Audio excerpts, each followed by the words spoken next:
பணம் சேமிக்கிறதுல நம்ம பண்ணக்கூடிய மிக முக்கியமான தவறே பட்ஜெட்டிங் அண்ட் சேவிங்ஸை கரெக்டா கண்காணிக்காதது தான். நிதி மேலாண்மை அப்படிங்கிறது பணம் சேமிக்கிறத விட ரொம்ப ரொம்ப முக்கியமான ஒரு விஷயம். நாம எளிமையான 10 வழிகளை பயன்படுத்தி பணத்தை எப்படியெல்லாம் சேமிக்கலாம்னு சொல்லி ஒரு வீடியோ சீரியஸ் பார்த்துட்டு இருக்கோம். அந்த வீடியோ சீரியஸ்னுடைய பார்ட் 8 வீடியோ தான் இது. ஸோ உங்களுடைய பட்ஜெட் அண்ட் சேவிங்ஸை எப்படியெல்லாம் மானிட்டர் பண்ணி ரிவ்யூ பண்ணலாம் அப்படிங்கறத இந்த வீடியோல பார்க்கலாம் வாங்க. முதல்ல உங்களுடைய வருமானங்கள லிஸ்ட் அவுட் பண்ணுங்க. உங்களுடைய சேலரி எவ்வளோ? உங்களுடைய பிசினஸ்ல வரக்கூடிய ப்ராஃபிட் எவ்வளோ? உங்களுடைய இன்வெஸ்ட்மென்ட் எவ்வளோ? அப்படிங்கிறத லிஸ்ட் அவுட் பண்ணுங்க. நீங்க இப்ப கேட்கலாம். ஸோ எனக்கு வரக்கூடியதே ஒரே ஒரு இன்கம் தான். நான் இதை எங்கிருந்து லிஸ்ட் அவுட் பண்றது அப்படின்னு கேட்கலாம். ஏன்னா மேஜரா எல்லாருமே என்ன சொல்றது? ஒரு மிடில் கிளாஸ்ல இருந்து தான் நம்ம பார்க்குறோம். ஸோ நல்ல வெல் செட்டில்டா இருக்கிறவங்களுக்கு நிர்வகிக்கிறதுக்குன்னு தனியா அவங்களுக்காக ஒரு அக்கௌண்ட்ஸ் டிபார்ட்மெண்ட் மேனேஜர் எல்லாமே இருக்காங்க அப்படின்னு வச்சுக்கோங்க. ஸோ இப்போ இது நம்ம செல்ஃபாக பார்க்கறதுனால ஒரே ஒரு இன்கம் தானே வருது, நான் இதை எங்கிருந்து நான் லிஸ்ட் அவுட் பண்ணுறது அப்படிங்கிற ஒரு கொஸ்டின் மார்க் வரும். கரெக்ட். இப்போ நான் சொல்லியிருக்கிறது இது எல்லாமே ஒரு இன்கம், ஒரு பிஸ்னஸ், ஒரு இன்வெஸ்ட்மெண்ட் அப்படிங்கிறது எல்லாமே உங்களுடைய இன்கம்ல இருக்கக்கூடிய டைப்ஸ் தான். ஸோ இதை நீங்கள் எப்படி வேணாலும் டிஃப்ரென்ஷியேட் நீங்க பண்ணி பார்க்கலாம். லைக் உங்களுக்கு ஒரு பிஸ்னஸ் நீங்க பண்ணிட்டு இருக்கீங்க அப்படின்னா அந்த பிஸ்னஸ்ல இருந்து வரக்கூடிய ஒரு 10 ரூபாய் ப்ராஃபிட்ல ஒரு 8 ரூபாய்க்கு நீங்க உங்களுடைய வீட்டு தேவைகளுக்கோ மேற்கொண்டு உங்களுடைய பிஸ்னஸை க்ரோத் பண்றதுக்காகவோ நீங்க ஸ்பெண்ட் பண்றீங்க அப்படின்னா மீதி இருக்கக்கூடிய 2 ரூபாயை நீங்க இன்வெஸ்ட் பண்றீங்க அப்படின்னு வச்சுக்கலாம். ஸோ அந்த இன்வெஸ்ட்மெண்ட் மூலியமா உங்களுக்கு கிடைக்கக்கூடிய ஒரு குட்டி தொகையா இருந்தா கூட அதை உங்களுடைய இன்கமா நீங்க கன்சிடர் பண்ணணும். ஸோ ஒரு 100 ரூபாய் மினிமம் உள்ள உங்களுக்கு எக்ஸ்ட்ராவா ஒரு தொகை வந்தா அது ப்ராஃபிட்டாவோ இன்கமாவோ உள்ள வருது அப்படின்னா அதை நீங்க இன்கமா எப்பவுமே லிஸ்ட் அவுட் நீங்க பண்ணணும். இன்கம்மை எப்படி லிஸ்ட் அவுட் பண்றது முக்கியமோ அதே மாதிரி செலவுகளையும் லிஸ்ட் அவுட் பண்றதுக்கு உங்களுக்கு தெரிஞ்சிருக்கணும். பிரதான செலவுகள் என்னென்ன நம்மளுக்கு இருக்கு? கடனுக்காக நம்ம எவ்வளவு செலுத்திட்டு இருக்கோம், பொழுதுபோக்குக்காக நம்ம எவ்வளவு செலவு பண்றோம், நம்மளுடைய ரெண்டலுக்கு எவ்வளவு போகுது, நம்மளுடைய கிராசரி உணவுப் பொருட்களுக்கு எவ்வளவு போகுது, இஎம்ஐஸ் எவ்வளவு கட்டிட்டு இருக்கோம் அப்படிங்கிற எல்லா விதமான செலவுகளையுமே நீங்க லிஸ்ட் அவுட் நீங்க பண்ணணும். இது ரொம்ப ரொம்ப முக்கியமான ஒரு விஷயம். ஏன்னா நம்ம செலவு கையில இப்போ பணம் வந்த உடனே இப்போ ஒரு 10ஆம் தேதி சேலரி வருது அப்படின்னா ஒரு 10,000 நீங்க சம்பளம் வாங்குறீங்கன்னா அந்த 10,000 அப்படியே போய் ஏடிஎம்ல இருந்து எடுத்துட்டு வரீங்க. ஸோ வர்ற வழியில உங்களுக்கு தேவையான மளிகை பொருளோ அரிசியோ கேஸோ உங்களுக்கு வீட்டுக்கு தேவையான பொருளோ அப்படியே பர்ச்சேஸ் பண்ணிட்டு வந்துட்டே இருக்கீங்க அப்படின்னா இந்த 10,000 இருந்து ஒவ்வொரு இடத்துலையும் நீங்க ஸ்பெண்ட் பண்ணும்போது அமௌண்ட் அப்படியே குறைஞ்சிட்டே வரும். இப்போ அரிசிக்கு 2,000 கொடுக்குறீங்க, மீதி 8,000 உங்க கையில இருக்கு. வீட்டு தேவைக்காக ஒரு 1,000 எடுத்துட்டீங்க, மீதி 7,000 இருக்கு. இப்படி குறைஞ்சிட்டு தான் வரும் ஒழிஞ்சு எந்த இடத்துல எவ்வளவு செலவு பண்ணியிருக்கோம், மீதி நம்ம கையில எவ்வளவு இருக்கு, வேற எங்க நம்ம எந்த செலவுக்கு முக்கியத்துவம் கொடுக்கணும் அப்படிங்கிற ஒரு இம்பார்ட்டன்ஸ் நம்மளுக்கு தெரியாம போயிடும். ஸோ உங்களுடைய செலவுகளை நம்ம எதுக்கெல்லாம் இந்த மாசம் செலவு பண்ண போறோம், ஸோ என்னென்ன செலவுகள் நம்மளுக்கு இருக்கு, இதுல என்னென்ன முக்கியமான செலவுகள் இருக்கு, எதெல்லாம் தவிர்க்கப்பட வேண்டிய செலவுகள் அப்படிங்கிறத நீங்க லிஸ்ட் அவுட் பண்ணிட்டீங்க அப்படின்னா அதை ஷார்ட் லிஸ்ட் பண்ணும்போது உங்களுக்கு செலவு செய்யறதுக்கு ரொம்பவே ஈஸியா இருக்கும். ஸோ கண்டிப்பா வரக்கூடிய நாட்கள்ல உங்களுடைய செலவுகளையும் லிஸ்ட் அவுட் பண்ணுங்க. எந்த அளவுக்கு செலவுகளை லிஸ்ட் அவுட் பண்றது முக்கியமோ அதே அளவுக்கு செலவுகளை வகைப்படுத்துறதுக்கும் உங்களுக்கு தெரிஞ்சிருக்கணும். ஸோ ஃபிக்ஸடான எக்ஸ்பென்சஸ் என்ன, வேரியபிளான எக்ஸ்பென்சஸ் என்ன அப்படிங்கிறத அனலைஸ் பண்ணுங்க. ஸோ உங்களுடைய குடும்பத்துக்கு ஏற்ற விதத்துல ஒரு பட்ஜெட் நீங்க ஃபாலோ பண்ணிட்டு இருக்கும்போது ஸோ அதுல ஃபிக்ஸடா என்ன எக்ஸ்பென்சஸ் எவ்ரி மந்த் உங்களுக்கு வருது அப்படின்னு பாருங்க. ஒரு ரெண்டல் கொடுக்கறதா இருக்கட்டும், ஒரு இன்சூரன்ஸ் நீங்க எடுத்திருக்கீங்க அப்படின்னா அதுக்கான பேமெண்ட் நீங்க பண்ணக்கூடிய விஷயங்களா இருக்கட்டும், இஎம்ஐஸா இருக்கட்டும், 2 வீலரோ 4 வீலருக்கோ ஒரு இஎம்ஐஸ் போயிட்டு இருக்கு அப்படின்னா இதெல்லாம் உங்களுக்கு ஒவ்வொரு மாசமுமே நிலையான ஒரு செலவு எப்பவுமே அதுதான் வரப்போகுது. ஒரு வாடகை ஒரு 5,000 கொடுக்குறீங்கன்னா அதை தான் நம்ம தொடர்ந்து நம்ம கொடுத்துட்டு இருக்க போறோம். ஒரு இஎம்ஐ ஒரு 8,000 கட்டிட்டு இருக்கோம்னா அந்த 8,000 தொடர்ந்து ஒரு 12 மாதங்கள் நம்ம கட்ட தான் போறோம். ஸோ அது உங்களுக்கு ஒரு ஃபிக்ஸடான ஒரு எக்ஸ்பென்சஸ்ல வரும்.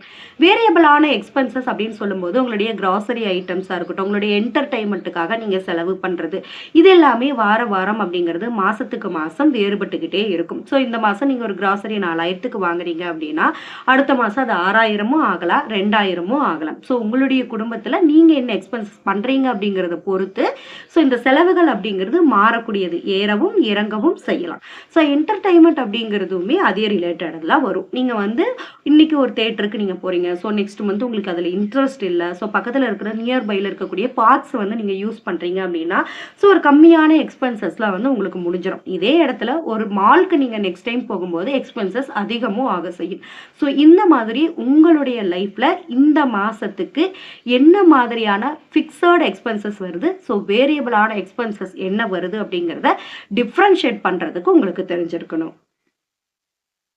இப்போ உங்களுடைய எக்ஸ்பென்சஸ எல்லாத்தையுமே லிஸ்ட் அவுட் பண்ணிட்டீங்க. ஸோ அந்த எக்ஸ்பென்சஸ வந்துட்டு 2ஆ நீங்க டிஃபரன்ஷியேட் பண்ணிட்டீங்க. ஸோ ஃபிக்ஸட் அண்ட் வேரியபிள் அப்படிங்கிறத பிரிச்சு பார்த்துட்டீங்க.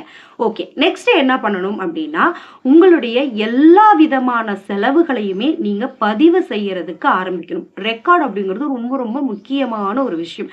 இதுல என்னென்ன வரணும்னா, A to Z நீங்க ரூ. 1 பண்ணக்கூடிய செலவுல இருந்து லட்சம் ரூபாய் வரைக்கும் நீங்க பண்ணக்கூடிய எல்லா விதமான செலவுகளையுமே நீங்க பதிவு செய்யணும். தினசரி நீங்க பண்ணக்கூடிய செலவுகள், மாதம் பண்ணக்கூடிய செலவுகள், வாரம் பண்ணக்கூடிய செலவுகள் அப்படின்னு ஒவ்வொரு விதமான செலவுகளையுமே நீங்க செப்பரேட் பண்ணி நீங்க பிரிச்சு பார்க்கணும். இப்போ டெய்லி சம்பளம் வாங்கக்கூடியவங்க இருப்போம். ஸோ மாத சம்பளம் வாங்கக்கூடியவங்க இருப்போம். ஸோ வாரத்துக்கு இவ்வளோ நான் சம்பளம் வாங்குறேங்கிறவங்க இருப்போம். ஸோ எப்படி நீங்க அதை வந்து ஸ்ப்ளிட் பண்ணிக்க போறீங்க, உங்களுடைய ஃபேமிலி அண்ட் உங்களுடைய எக்கனாமிக்கல் ஸ்டேட்டஸ், ஃபினான்சியல் ஸ்டேட்டஸை பொறுத்து எப்படி பண்ணுனா உங்களுக்கு வந்து ஈஸியா இருக்கும் அப்படின்னு சொல்லி நீங்க அதை டிஃபரன்ஷியேட் பண்ணி, ஸோ டெய்லி நான் எழுதி வைக்கிறேங்க. டெய்லி நான் காலையில எந்திரிச்சதுல இருந்து நைட்டு வரைக்கும் நான் இவ்வளவு செலவுகள் நான் பண்ணியிருக்கேன் அப்படிங்கிறத டெய்லியுமே அது எக்ஸ்பென்சஸ் எல்லாத்தையுமே எழுதி ஒரு டோட்டல் மார்க் பண்ணி இவ்வளவு பேலன்ஸ் என் கையில இருக்கு அப்படிங்கிறத நீங்க மெயின்டைன் பண்ணிக்கலாம். இல்ல வாரத்துக்கு ஒரு தடவை உங்களுடைய செலவுகளை டெய்லி செலவுகளை எழுதி வாரத்துக்கு ஒரு தடவை அதை மானிட்டர் பண்ணலாம். நான் ஒரு வாரத்துக்கு இவ்வளவுதான் நான் செலவு பண்ண போறேன் அப்படிங்கிறத. ஸோ உதாரணமா ஒரு வாரத்துக்காக ஒரு வெஜிடபிள்ஸ் அண்ட் ஃப்ரூட்ஸுக்காக ஒரு 2000 நீங்க ஒதுக்குறீங்க அப்படின்னா அந்த 2000 தாண்டி போகாம பார்த்துக்கணும். அந்த 2000க்குள்ளாக உங்களுடைய செலவுகளை கட்டுப்படுத்துறதுக்கு உங்களுக்கு தெரிஞ்சிருக்கணும். ஸோ இந்த மாதிரி எல்லா விதமான செலவுகளையுமே நீங்க எழுதி வைக்கிறது மூலியமா செலவை அதிகரிக்காம கட்டுக்குள்ள வச்சுக்கிறதுக்கு உங்களுக்கு கண்டிப்பா இந்த டிப் வந்து உங்களுக்கு ஹெல்ப் பண்ணும். அண்ட் பர்சனல் ஒப்பீனியன் என்னுடையதை நான் இந்த இடத்துல நான் ஷேர் பண்றேன். ஸோ உங்களுக்கு எப்பவுமே நீங்க ஒரு எக்ஸ்பென்சஸ் எழுதுறீங்க அப்படின்னா தயவு செய்து ஒரு டைரியோ நோட்டோ மென்ஷன் பண்ணி அதுல வந்து உங்களுடைய தினசரி செலவுகளை வந்து எழுதுங்க. இப்போ வந்து பிளே ஸ்டோர்ல நிறைய விதமான ஆப்ஸ் வந்து இருக்கு. ஸோ அது வந்து சேஃபான ஆப்ஸும் இருக்கு. நல்லா நம்மளுக்கு வந்து ஹெல்ப் பண்ணக்கூடிய விதத்துல சாஃப்ட்வேர் நிறைய வந்து அப்டேட் பண்ணி வச்சிருக்கக்கூடிய ஆப்ஸ் எல்லாம் நிறைய வந்து இருக்கு. பட் அன்சேஃபா இருக்கக்கூடிய விஷயங்களும் அதுல இருக்கதா செய்யுது. கரண்டா வந்துட்டு ஃபினான்ஷியலா நிறைய ஸ்கேம்ஸ் வந்து போயிட்டு இருக்கு. ஸோ அந்த சுச்சுவேஷன்ல நம்ம ஒரு ஆப்பை இன்ஸ்டால் பண்ணி அதுல பாத்தீங்க அப்படின்னா நம்மளுக்கு உள்ள போகும்போதே என்டர் பண்ண போகும்போதே கேலரி அண்ட் கான்டாக்டுக்கு இன்னும் எல்லாத்துக்குமே ஆக்சஸ் கேட்டுரும். ஸோ எல்லாத்தையுமே நம்ம கொடுக்கும்போது நம்ம பண்ணக்கூடிய அத்தனை டிரான்சாக்ஷனும் அதுல அப்படியே ரெக்கார்ட் ஆயிடுது. ஸோ ஈஸியா நம்மளுடைய பேங்க் அக்கௌண்ட்டை வந்துட்டு ஆக்சஸ் பண்றதுக்கு நம்மளே அவங்களுக்கு வந்து வழிவகை பண்ணி கொடுத்துருவோம். ஸோ ஒரு சின்ன ஒரு ஓடிபி இருந்தா போதும், எல்லாத்தையுமே மானிட்டர் பண்ணிட்டே இருக்காங்க. இந்த டிஜிட்டல் வேர்ல்டுல நம்மளுடைய எல்லா செய்கைகளுமே வந்துட்டு மானிட்டர் ஆகிக்கிட்டே இருக்கு. நம்ம எடுக்கக்கூடிய ஒரு செல்ஃபி முதல் கொண்டு ரெக்கார்ட் ஆகுது அவங்களுக்கு. ஸோ அதனால ஏதாவது ஒரு இடத்துல ஸ்டோர் ஆகி நிற்கும் போது நம்மளுடைய பேங்க் பேலன்ஸ் வந்து 0 ஆகிறதுக்கான நிறைய சான்சஸ் வந்து இருக்கு. சைபர் கிரைம்லையும் நம்மளுக்கு நிறைய அவேர்னஸ் வந்து கொடுத்துக்கிட்டே தான் இருக்காங்க. ஸோ என்னுடைய பர்சனல் ஒப்பீனியன் வந்து ஆப்ஸ் யூஸ் பண்றதை விட ஒரு டைரி நீங்க வந்து மெயின்டைன் பண்றது அப்படிங்கிறது ரொம்ப ரொம்ப ஹெல்தியான ஒரு விஷயம். வந்து பட்ஜெட். இந்த பட்ஜெட்ல உங்களுடைய செலவு, சேமிப்பு, முதலீடு இது எல்லாத்தையுமே நீங்க எழுதுறதுக்கு ஆரம்பிக்கணும். நம்ம பட்ஜெட் அப்படின்னா நம்ம என்ன நினைச்சுக்கிறோம் அப்படின்னா என்னுடைய வருமானம் எவ்வளவு இருக்கு, நான் எவ்வளவு இந்த மாசம் செலவு பண்ணியிருக்கேங்கிறத நான் மேல சொன்ன மாதிரி செலவுகளை தினசரியோ வாரமோ மாதமோ அப்படியே அதை எழுதி வச்சு நான் பார்க்கறது தான் ஒரு பட்ஜெட் அப்படின்னு நம்ம நினைச்சுக்கிறோம். அப்படி இல்லை. ஸோ நம்மளுடைய எல்லாத்தையுமே செப்பரேட் பண்ணுங்க. அதுல எவ்வளோ செலவெல்லாம் பண்ணியிருக்கோம், எவ்வளோ இன்வெஸ்ட்மெண்ட் பண்ணியிருக்கோம், எவ்வளோ சேமிப்பு பண்ணியிருக்கோம், நம்மளுக்கு எவ்வளோ உள்ள இன்கம் வந்திருக்கு, எவ்வளோ சோர்சஸ் ஆஃப் இன்கம் வந்திருக்கு அப்படிங்கிற எல்லாத்தையுமே நம்ம ரெக்கார்டாக மெயின்டைன் பண்ணி அதை மானிட்டர் பண்ணுறதுக்காக தான். ஸோ இப்போ நம்ம ஓவராக எக்ஸ்பென்சஸ் ஆகிற இடத்துல எங்கெல்லாம் நம்ம குறைக்கலாம் அப்படின்னு நம்ம பார்க்கலாம். ஸோ எந்த இடத்துல எல்லாம் நம்ம சேமிப்புகளை வந்து வச்சிருக்கோமோ இந்த இடத்துல வேறு என்ன மாதிரி சேமிப்பு முறைகளை கொண்டு வரலாம் அப்படிங்கிறத மானிட்டர் பண்ணுறதுக்கு அது நம்மளுக்கு ஹெல்ப் பண்ணும். முக்கியமாக சொல்லணும் அப்படின்னா பட்ஜெட் அப்படிங்கிறது ஒரு ஒழுங்கு அமைப்புக்குள்ளே கொண்டு வர்றதுக்கு நம்மளுக்கு கைட் பண்ணக்கூடிய ஒரு விஷயம் தான். ஸோ உங்களுடைய பட்ஜெட்ல செலவு, சேமிப்பு, முதலீடுகள் இது எல்லாத்தையுமே ஒருங்கிணைத்து உங்களுக்கு ஏற்ற விதத்துல ஒரு பட்ஜெட் அப்படிங்கிறத மெயின்டைன் பண்ணிக்கோங்க. நெக்ஸ்ட் வந்து பார்த்தீங்க அப்படின்னா, உங்களுடைய சேமிப்புக்கு ரொம்ப ரொம்ப முக்கியத்துவம் குடுக்கணும். ஸோ ஒரு எமர்ஜென்சி ஃபண்ட நீங்க கிரியேட் பண்ணியிருக்கணும். உங்களுக்கான மெடிக்கல் எக்ஸ்பென்சஸ் ஏதாவது ஒரு எமர்ஜென்சி சிச்சுவேஷன்ல ஃபேமிலில இருக்கிற யாருக்காவது ஒரு மெடிக்கல் எக்ஸ்பென்சஸ் தேவைப்படுது அப்படின்னா, டக்குன்னு நம்ம எடுக்கிற மாதிரியான ஒரு எக்ஸ்பென்சஸ் வந்து நீங்க கிரியேட் பண்ணியிருக்கணும். ஸோ இன்வெஸ்ட்மென்ட் வந்து நீங்க பண்ணியிருக்கணும். இது ரொம்ப ரொம்ப முக்கியமான ஒரு விஷயம். சேமிப்பு அப்படிங்கிறது நம்ம ஒரு மாசத்துல ஒரு ரூ. 1000 வீட்டு செலவுகள்ல இருந்து நம்ம சேமிக்கிறோம். ஒரு வந்து ரூ. 500 வந்துட்டு ஒரு பிபிஎஃப் அக்கவுண்ட் ஓப்பன் பண்றோம். போஸ்ட் ஆஃபீஸ்ல போடுறோம். ஒரு ஆர்டி ₹1000க்கு போடுறோங்கிறது மட்டும் சேமிப்புல அடங்காது. இது எல்லாமே சிறு சேமிப்பு முறைகள் தான். ஸோ உங்களுடைய சேமிப்பு அப்படிங்கிறது ஃபினான்சியல் அட்வைசர் என்ன சொல்றாங்க அப்படின்னா, நெக்ஸ்ட் ஒரு 6 மந்த்ஸ்க்கு ஏதாவது ஒரு எமர்ஜென்சி விஷயம் வருதுன்னு வச்சுக்கோங்க. இப்ப குவாரண்டைன் நம்மளுக்கு வந்தது. அந்த மாதிரி நம்ம வெளிய போக முடியாதா? இப்போ ஒரு வேளை யாருக்காவது ஜாப்லெஸ் ஆயிட்டாங்க. ஜாப் வந்து குவிட் பண்ணிட்டாங்க அப்படின்னா, அடுத்த ஒரு 6 மாசத்துக்கு அவங்களுக்கு நெக்ஸ்ட் ஒரு ஒர்க் கிடைக்கிற வரைக்கும் உங்களுடைய ஃபேமிலிய ரன் பண்ற அளவுக்கு பேசிக்கான ஒரு அமௌண்ட் அப்படிங்கிறது வந்து இருக்கணும். அதுக்கு வந்து அவங்க என்ன சொல்றாங்க அப்படின்னா, ஒரு 6 மந்த்ஸ்க்கான ஒரு சேலரிய நீங்க எடுத்து வச்சிருக்கணும் அப்படின்னு சொல்றாங்க. அது வந்து ஒரு சேமிப்பா நீங்க கன்சிடர் பண்ணி கொண்டு வந்திருக்கணும். லைக் ஒரு 10,000 நீங்க வந்து சேலரி வாங்குறீங்க அப்படின்னா, ஒரு ரூ. 60,000 வந்துட்டு உங்களுடைய எமர்ஜென்சி ஃபண்ட்ல வந்து இருக்கணும். அப்ப நான் 6 மாசமா நான் போட்டுட்டேன்னா, நான் வீட்ல என்ன செலவு பண்ணுவேன் அப்டின்னா, நீங்க இந்த 10,000 சம்பாரிக்கக்கூடியதுல மாசம் ஒரு 2,000ஆவது எமர்ஜென்சி ஃபண்டுக்காக ஒதுக்கி, அது ஒரு 60,000 வர வரைக்கும் ஒரு பேங்க்ல எப்பவுமே நீங்க டெபாசிட் பண்ணியிருக்கணும். அல்லது நீங்க செலுத்தக்கூடிய தொகைய உங்களுக்கு 60,000 சேர்த்து ரிட்டர்னோட பிரின்சிபல் பிளஸ் ரிட்டர்ன்ஸ் 2மே சேர்த்து ஒரு 60,000 சேரக்கூடிய இடத்துல இன்வெஸ்ட்மென்ட் பண்ணி, அது ஒரு எமர்ஜென்சி ஃபண்டா நீங்க கிரியேட் பண்ணி நீங்க வச்சிருந்திருக்கணும். எப்பவுமே சேமிப்பு அப்படிங்கிறத தனிமைப்படுத்தி ஒரு சேமிப்பு, செலவு, வருமானம், சேமிப்பு அப்படிங்கிறத தனியா பார்க்கறத விட, நாம பண்ணக்கூடிய செலவுகள்ல ஒரு பிரதான செலவு, ஒரு முக்கியமான செலவு சேமிப்பு அப்படிங்கிறத நீங்க எப்பவுமே அப்படிதான் நீங்க சேமிப்ப வந்து பார்க்கணும். அதுவும் 10 வகையான செலவுகள்ல என்னுடைய மிக முக்கியமான செலவு அப்படிங்கிறது சேமிப்பு. ஸோ இந்த மாசம் நான் ஒரு 8,000 செலவு பண்ண போறேன் அப்படின்னா, அதிலேயே ஒரு 1000 சேர்த்து நான் வந்து ஒரு ஆர்டி போட போறேன். ஸோ எஃப்டி போட போறேன். இது வந்து இந்த 1000மும் என்னுடைய செலவுகள்ல தான் வரும் அப்படின்னு சொல்லி ஒன் ஆஃப் த எக்ஸ்பென்சஸா நீங்க உங்களுடைய சேவிங்ஸ கன்சிடர் பண்ணணும். அது ரொம்ப முக்கியம். ஸோ சேமிப்பு தானே நம்ம பின்னாடி பார்த்துக்கலாம். இப்ப இருக்கிற லைஃப நம்ம என்ஜாய் பண்ணிக்கலாம் அப்படின்னு சொன்னோம்னா, நம்மளுக்கு எல்லாருக்குமே செக்யூரான ஒரு லைஃப் கிடைக்கும் அப்படின்னு சொல்ல முடியாது. அன்செக்யூரா எங்காவது ஃபீல் பண்ணும்போது, அன்சேஃபா ஃபீல் பண்ணும்போது, ஒரு எமர்ஜென்சி வரும்போது நமக்கு கண்டிப்பா வந்துட்டு சேமிப்பு அப்படிங்கிறது கை கொடுக்கும். அது எல்லாத்துக்குமே தெரிஞ்ச குவாரண்டைன்ல நிறைய பேருக்கு பணம் சேமித்து வைத்திருந்தவங்க கொஞ்சம் சேஃபா வந்து இருந்துக்கிட்டாங்க.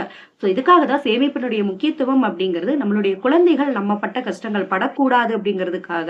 ஸோ இந்த மாதிரி நிறைய ரீசன்ஸ்க்காக தான் நம்ம வந்து அந்த சேமிப்பு அப்படிங்கிறத எடுத்து வைக்கிறோம். ஸோ அந்த சேமிப்பை வருங்காலத்திற்கான ஒரு சேமிப்பு அப்படின்னு எடுத்து வைக்கிறத விட, உங்களுடைய செலவுகள்ல பிரதானமான செலவுகள்ல மிக முக்கியமான செலவுகள்ல சேமிப்பு ஒண்ணு அப்படின்னு சொல்லி ஒவ்வொரு மாசமும் எடுத்து வைங்க. உங்களுடைய சேமிப்புகளையும் பட்ஜெட்டையும் வீக்லி நீங்க வந்து மானிட்டர் பண்ணுங்க. அப்பதான் ரிவ்யூ பண்ணும்போது தான் என்னென்ன பிளஸ் பண்ணிருக்கீங்க, என்னென்ன மைனஸ் நீங்க பண்ணியிருக்கீங்க, எதையெல்லாம் கரெக்ட் பண்ணுனீங்க அப்படின்னா உங்களுடைய எக்ஸ்பென்சஸை கம்மி பண்ணி உங்களுடைய சேமிப்பை அதிகப்படுத்த முடியும் அப்படிங்கிறத உங்களால பார்க்க முடியும்.